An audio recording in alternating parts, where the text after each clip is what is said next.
பழனிமலை முருகனுக்கு பண்டாரம் தேடி வரும் ஆண்டி முகம் காண வரும் ஆவினன் குடி தேடி வரும் கால்நடையா வந்த காவடி இது தேடுவது கந்தன் காலடி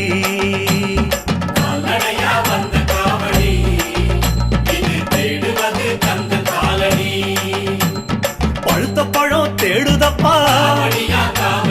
பாலதண்ட பாணி கேட்ட நல்ல முத்து வேலனுக்கு ஞான பழம் கேட்டு வரும் கால்நடையா வந்த காவடி